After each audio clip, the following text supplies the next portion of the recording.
This episode is dedicated to the memory of Ole Anderson and Virgil.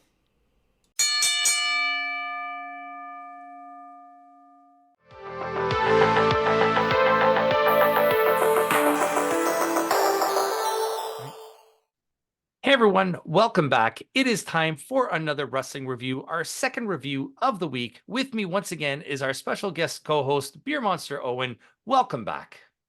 Thanks again for having me. I enjoyed the last one.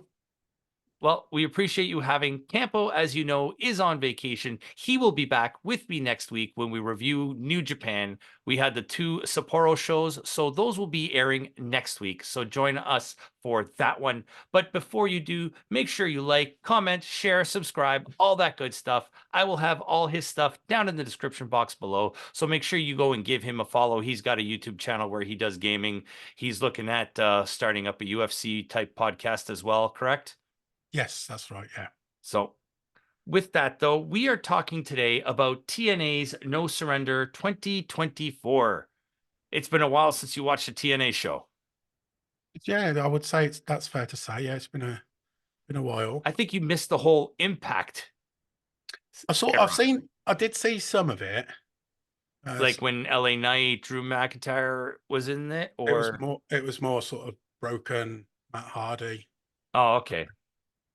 Yeah, we're talking that's a good 4 or 5 years ago now. That was pre-pandemic. Yeah, it is, yeah. So we're talking at least 5 years now. It doesn't take me long to get back into it. No, but it's you can see why people have been singing the praises of TNA in the last little while.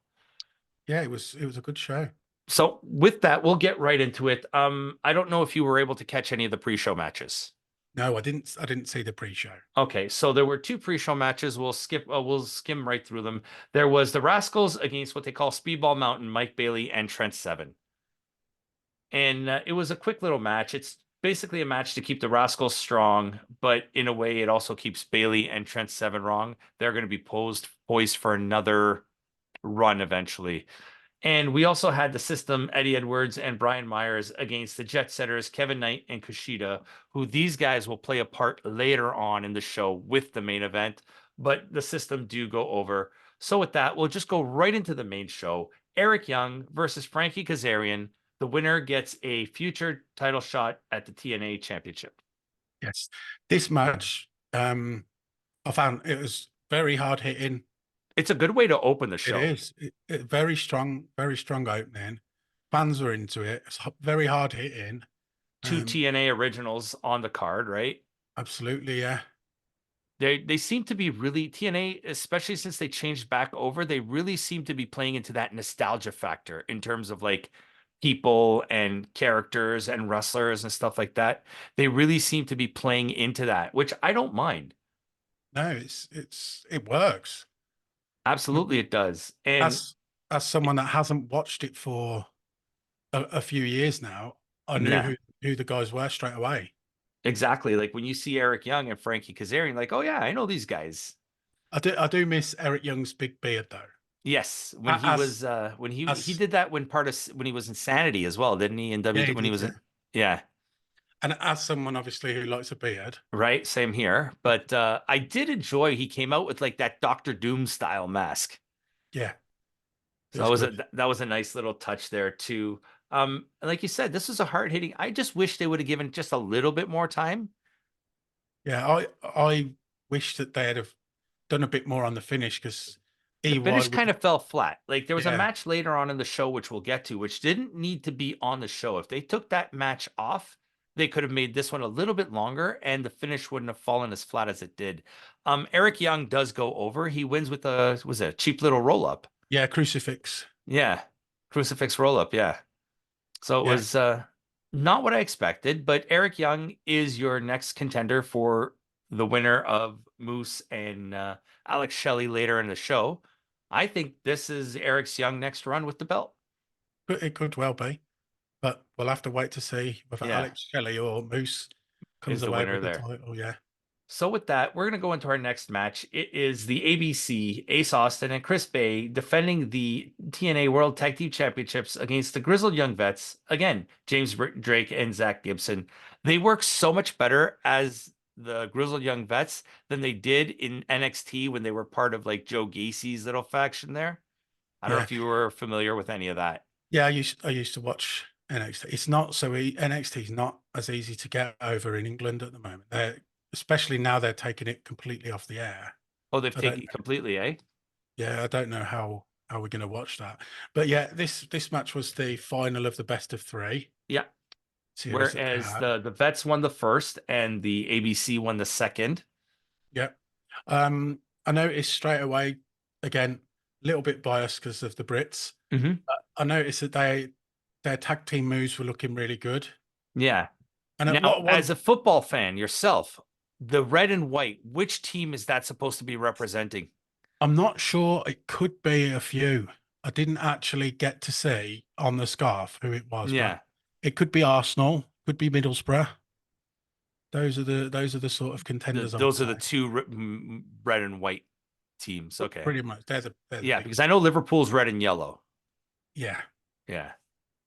Um, what one thing about this match that I did enjoy, I enjoyed Hmm. the heel work of the GYV where they were Hmm. sort of, it reminded me a little bit of ROH Brian Danielson, where Hmm. they were making the ref count all the way to five. Yeah. And I enjoyed that. And it was a lot of the Teamwork. There's a lot of teamwork in this match too. Like I noticed like both teams worked so well. Like the ABC is such a good young team. But I don't know if you're familiar with this though, but I did notice one thing on this show, and when Campo returns, we'll get his thoughts on that too. The ABC at one point were associated with the Bullet Club. They took away any mention of the Bullet Club on this show. I didn't know that. That's Yeah. a new fact to me. Yeah. It So up until like before they switched back over to TNA, they were part of the Bullet Club. They would come out with the Bullet Club, the original Bullet Club music and all that. And now they got a completely new entrance. and was that when it was Impact? Yeah. Oh, so it's a recent change. Yeah, so just January they changed it. They changed from TNA Impact to TNA. Yeah, I did see that. I did see like some clips of the last event. I think was it Hard to kill. Osprey and Oh, Alexander. Osprey and Josh Alexander. That was a fantastic match. Yeah, I did watch that match. Yeah. I like that this match, classic tag team wrestling. You had Yeah. the vets working over Bay, lots of close tags, and gets the hot tag. Uh, Yes. That hot tag Bay did on Ace Austin just erupted the crowd. yeah, and he did a nice moonsault over the ropes then, a running Hmm. moonsault over the ropes. And then Oh, even the little heel tactics that the ABC used, they used the GYV's own move with the scarf against them too. yeah, So it's it was a nice. nice little touch there. I've said it. I always thought that the ABC right now are one of the best tag teams in all of wrestling right now. They they they looked good. Like I say, I'm not too familiar with them, but Yeah. the Doomsday device to Oh, the that one was crazy where that was they a had him great on the spot. outside and he jumped over the top to do the Doomsday to the ground. Yeah, that was that Yeah. was very good. Again, apologies, my webcam's Yeah. decided No it worries. better. Yeah, Okay. yeah. I thought there was some great false finishes in the match. Hmm. The near Um, falls were great. Like at one point there, I thought the Vets were going to win the championship because that count was so close to being three. and I didn't know who was going to win, which was great. But yeah, As a returning fan too, that's yeah, unlike what we were talking about yesterday or on the other day's review with the WWE event. If you haven't watched it, go watch our Elimination Chamber review. But it was predictable. It was a very paint by numbers. You knew who was going in and you knew who was going to be winning. yeah, Whereas here, you didn't know. Every match was a surprise. yeah, It and could have gone either way. yeah, and ABC retained. It was Yeah. a solid match. Had some good high spots. Like I say, that Doomsday device. Yeah. If anyone's not seen it, he had him on his shoulders on the outside, Yeah. and I think it was Bay had James Drake on his shoulders on the outside, and Ace Austin from the ring just leaped over and kind of did the tope over the rope to give the Doomsday device to the yes, outside. yeah, it was great. Yeah, it was a great move. Like you said though, the ABC do retain, and we'll see what's next for them. Most likely the winners of the previous match and the Rascals, but we'll see what they go from there. With that, we are going. This is the match I was talking about: PCO versus Khan. This is a Yeah, match that did not need to be on the card. it was a bit of, it seemed to me like it was filler. It's I like d they were trying to kill time, Yeah, it's a right? filler match. So for me, that's why I said if they took away this match, this could have been a television match they could have done on TV and just given the Eric Young and Kaz match just a little bit extra time. Yeah, so they could have had a proper finish instead of a roll. Yeah, and this will also ended in disqualification. I think this was more to show how brutal the two big men can be, which is probably going to lead to a probably TNA is famous for their Monsters Ball match. Maybe this may lead to a Monsters Ball match. Yeah, my one takeaway from this is JR would have called it a good old slobber knocker whilst it lasted. While it lasted, yeah. And there was the normal PCO bumps to the outside, which Yeah. it's not good for a man of his age to be doing No, that. the guy's almost 60. But yeah, and the next snap around the chair was interesting as well. Yeah. It looked a little weird, but PCO wins by disqualification technically when Khan hits him with a chair. And Yeah, I think the brawl after the match lasted longer than the actual match itself. yeah, there was not many wrestling moves, was there? No. With that, we're going to go into our next match. It is another title match. It is for the TNA Knockouts World Tag Team Championship. DK is defending the belts against MK Ultra, this is their rematch. This is their official rematch. Yeah, it was again a lot of hard hitting from the start. Mm-hmm. Havoc looked pretty good, and I enjoyed on this one. There was a double hot tag. You don't see that very Yes, you often. don't see that very often. Yeah, Havoc then took over because, as you would expect, she's Yeah. the bigger person. There was a lot of hard hitting moves again. There was a lot Yeah. of false A finishes. lot of power spots. Yeah, a lot of But the power. fact that Masha Slamovich is able to match those power spots spot for spot, that girl is tough. She is. And they look good. Yeah. First time me seeing both of the two teams as Right. team. Right. It was good. I enjoy a good false finish as well. There's Yeah. nothing I can say about a false finish. Yeah. Gets you on the edge of the seat, and as a fan, I was almost like, ugh. And especially like we said, going back where you're coming back to TNA and it's something you're not familiar with, that keeps you interested and that keeps you motivated and that keeps you wanting to watch. Like we've always said on our channel, more belts that are defended on the show, the better it is Absolutely. because it adds more stakes to the results, right? And Killer Kelly, she is something special in the ring as well. She's like, whereas with MK Ultra, Kelly is matching Rosemary's technical aspects, whereas Slamovich is matching Havoc's power moves. So it had a good dynamic there too. And in the end, MK Ultra gets their title back. Yeah, it was the snowplow that gave the Mm-hmm. win to MK, and it was good. Yeah. There was a little running after the match as well because Yeah. some shenanigans after the After the match. bell. And then we get Danny Luna and Jody Threat Yeah, make the save. So that make the they're save. Yeah. positioning themselves as the next challengers there. Which is funny because Luna's from your home country and Threat's from Toronto, where I'm from. What can you say? They obviously know. Is this Yeah. TNA's first event since they sacked Scott D'Amore? Yes, this is their first event since sacking, but this still had D'Amore's fingerprints all over it. See, again, I'll have to take your word, but this was a good show for me. Yeah. They've been on a roll as of late. Next we get Josh Alexander in a singles match against Simon Gotch. I haven't seen Simon Gotch since he used to tag with Aiden English, who's now on the commentary team. Yeah. There was a few subtle mentions of that, Mm-hmm.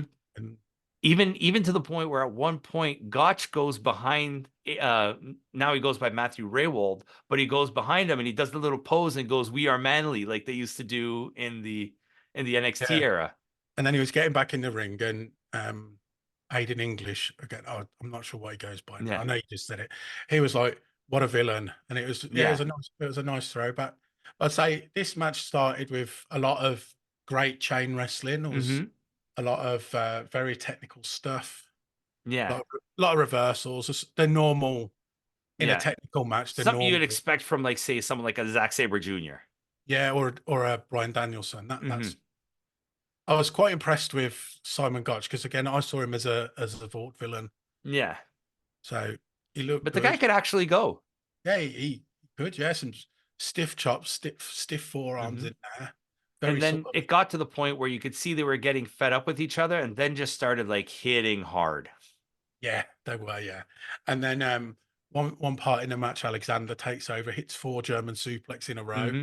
Bit like Suplex City, but with a bit didn't look like the person was going to break his neck so No, much like landing. he has a little bit more finesse with the suplexes. Yeah, a bit more in control. Yeah, That was which good to see 4 in a row like that. And he went for the fifth, and Gotch managed to hang on to the ropes. yeah, which is a nice little turnaround over there. But in the end, though, Josh Alexander does go over, which is only right for them to do because I don't know if you heard the news about Alexander. He was kind of forced to extend his contract. I didn't hear that. Yeah, so what ended up happening was Alexander had an extension. He was supposed to be a free agent last week, but due to his injury last year, they kind of made him, Oh, like what WWE do. yeah. So they said, well, no, we're going to take the option on that extra year. So you got another year with the company. So they gotta make him at least a little happy, especially too the fact that his wife is the ring announcer too. Yeah. And what I will say is, as usual, the C4 spike. Oh, looks vicious, but It you could does. see it like for It the does. trained eye, you could see that he so well protects the guy in the move. Yeah. If I was to show that to my girlfriend, she would be like, she just dropped him on his head. I thought Yeah. wrestling was fake. Just like, no, nothing fake about landing on your back from 5 foot in Nope. the air. Nope. Nope. Nope. Not at all. Not at all. But again, another fantastic match. Josh Alexander is on a roll. I think, Josh needs to be put back into that main event picture. That's where he needs to be. Oh, I mean, going back a few months, the Hmm. match with Osprey, Hmm. if you see that, then yeah, he needs to. Yeah, that's like a match of the year candidate already. And I again, no disrespect to Gotch, but I think he should be a bit higher up the card. Josh, yeah. Yeah, definitely. So with Gotch, I Yeah. think Josh should be above him in the card. So for me, he shouldn't be wrestling him, but they're obviously trying to push Gotch a little bit as well because he had a strong showing in that Yeah. match. And we may even get a Vaudevillains reunion, Be good. It'd be cool to see. right? Where even though Matt Raywald no longer is an in-ring performer, he could always come as his manager. Yeah, or he could maybe lace the boots up again. Never say Yeah. never. Never say never. That's always the case. So with that, we are going to go into another championship match. We got Moose defending the TNA World Championship with the system in his corner against Alex Shelley, who has Kevin Knight and Kushida in his corner. The whole purpose of this match, this was a no surrender match for the TNA World Championship. So the only way you can win this match is if your opponent's team throws in the towel. It's no DQ, but the outside guys cannot interfere with the match because if they interfere with the match, you forfeit the match and lose. So, for example, if the system were to interfere and attack Alex Shelley, Moose would relinquish the belt to Alex Shelley in a DQ like that, Yeah. which is a neat little concept. I like that concept. See, for me, I thought the rules were a bit goofy that you can have a no DQ, but if someone else does this, then it's disqualified essentially. Yeah, But it's an interesting take, yeah, it's a and different take. I was a little bit surprised with the match placement for this one because world heavyweight championship for Hmm. me goes on last, Yeah, it should. but that's just for me. But I noticed obviously Alex Shelley had a lot of speed advantage, and he was taking advantage of that. He was Yeah, working over Moose's left arm, and his knee. yeah, and his knee. I did find it a little bit weird how he's working the arm and the knee because you don't see that very often, and Yeah, that's more. I like that style yeah. because It's like I'm gonna approach it from different angles. So if one way doesn't work, I can always go somewhere else. You know what I mean? yeah, it's like if you hurt twice, Hmm. I can hurt you twice, then I will. If I have the opportunity, I'll take it. Exactly. The one spot that got me though was when they removed the turnbuckle pad. and they put Moose's fingers inside and they started Oh, twisting it with the wrench. yeah. I also there was a big power bomb spot on the apron Hmm. by Moose, and then he was when he was bending him around the ring post. That looked good. Yeah. But Obviously, then teasing throwing the towel in. yeah, at the end, Kushida ends up throwing the towel in after 4 spears by Moose. Yeah, And even though Shelley was there saying, don't throw it in, don't throw it in, this I think is going to lead up to that breakup between them. yeah. I thought it was a nice touch that Alex brought in the chain to do it, Hmm. and Moose ended up wrapping it around him for. Then he speared him anyway. Yeah. So it didn't But really matter. yeah, how will Alex Shelley react to Yoshida throwing into howling? I think this may lead to a him and Kushida feud, but I think Alex Shelley may be one of the ones that may be taking the option on leaving the company Uh, because there was news that came out that said if anybody who is loyal to Scott Demore, if they want out of their contract, will release you. And I think Shelley may be one of them and go back to Japan. it's a shame. Yeah. Surely they must be able to work something out. But what do we know? What do we know? Yeah, but we shall see because it's going to play into effect later on in the show too. But Moose does retain. It was a good match. It was fun for what it was. This is probably the best I've seen Moose in a long time. Moose usually he works better if you have to do like an actual wrestling match with Moose, doesn't work. But a gimmick match like this, Moose works. Yes, and like you say, that the bending the fingers back with the wrench. Yeah. It takes Nice. me back to that Hell in a Cell match with Randy Orton and Jeff Hardy, where Orton put the Yeah, screwdriver in a spacer hole and he just started twisting. yeah, and Triple H and Batista, where he was With trying the to put nose ring, yeah, when a he with nose the ring. Yeah, pliers, yeah. good, But good to with see that, stuff like that. yeah. And we are going into our co-main event. It's Jordan Grace defending the TNA Knockouts Championship against Giselle Shaw. Yeah, Funny enough, Scott D'Amore's wife. yes, and she was the Ultimate X winner. Mm-hmm. At Hard to Scott, Kill. So this was her cash in. yes. Um, I noticed that there was a nice fall away slam to the outside Mm-hmm. by Jordan Grace. That Yeah, Jordan Grace. they seem to do quite a lot of moves to the outside, which you don't see so much in In WWE. women's wrestling, yeah. Yeah, or women's wrestling. It was nice to see that. But obviously, you can see the strength of Mm-hmm. Jordan Grace, the juggernaut. She looks Yeah. very She looks strong. fantastic. Like she's going to be on a solid run with this belt. Giselle Shaw, though, if you're not familiar with her, she has come such a long way in the last year. I've Like not, she was like pre-card fodder before, and now she's like in main event matches. and I mean, the Spanish fly to the floor, Hmm. the apron. That was, I mean, I saw, was it Austin Theory retired his Spanish fly the other day, didn't he? Yeah, he did. So for a woman that's not, like you say, has come up that much in the last year, Yeah, impressive. she has improved so much. But this was not the right time to change the belts. Jordan Grace does retain, but it was kind of fun to watch the dynamic of power versus speed and agility. And heel tactics. There was a lot Oh yeah. of, Oh yeah. Like a lot of, Giselle Shaw is such a great, like she works so good as a heel. If she doesn't pursue wrestling, she has a great career as a heel manager. yeah, bit like sensational Sherry. Yeah, very much so. That's a great example. Great example. But in the end, Jordan Grace does retain. Giselle Shaw, now she's going to go back and, she kind of fired all her cronies. I think she's going to come crawling back to them and kind of like bring them back into the fold because, she can't win without them kind of things. Yeah. So with Now that, it's main go ahead. event time. Yeah, main event time. We got Chris Sabin defending the TNA X Division Championship against Mustafa Ali. A debuting Mustafa Ali. Hmm. And they made mention to the fact that no wrestler ever debuting has won their initial match. Yes, they But did. start to finish, though, this match had it all. Yeah. There's a split crowd as well, which was good Yeah. to see. But Let's it's go good to Sabin, see let's a go crowd, Ali. any reaction now for Mustafa Ali because he was such an underutilized talent in WWE. Like, it's kind of like the way they're treating Ricochet right now. It's painful to watch. Ricochet, like one of the greatest like high flyers out there right now.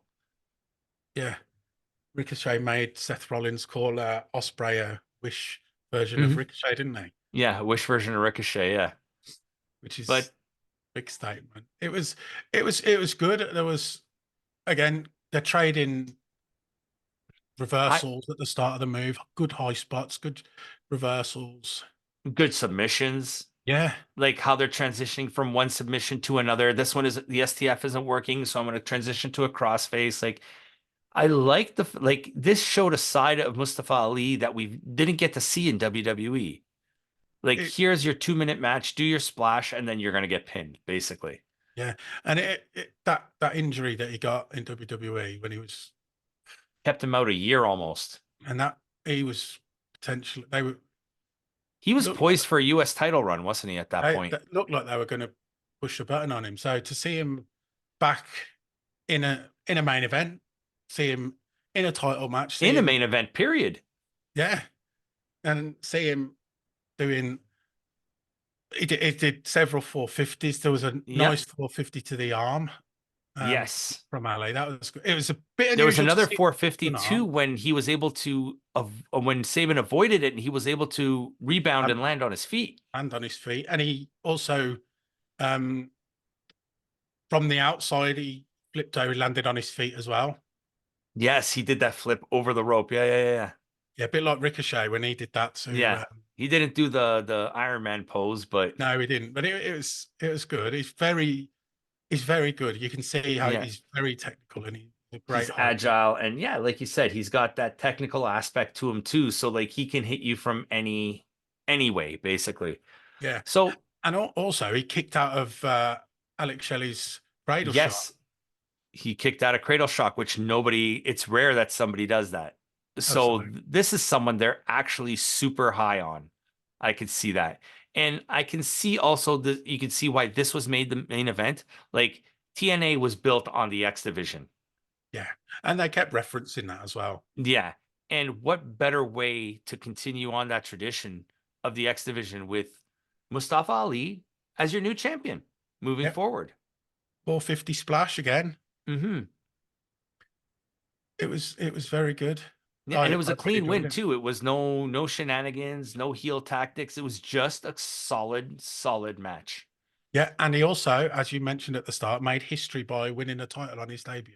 on his debut, exactly, which no one has ever done that. Which is so funny because a month ago, Mustafa Ali was poised for New Japan, and Nick Nemeth, former Dolph Ziggler, was in TNA. He had his few TNA matches, but now he's doing more in New Japan, and Mustafa Ali is moving towards TNA.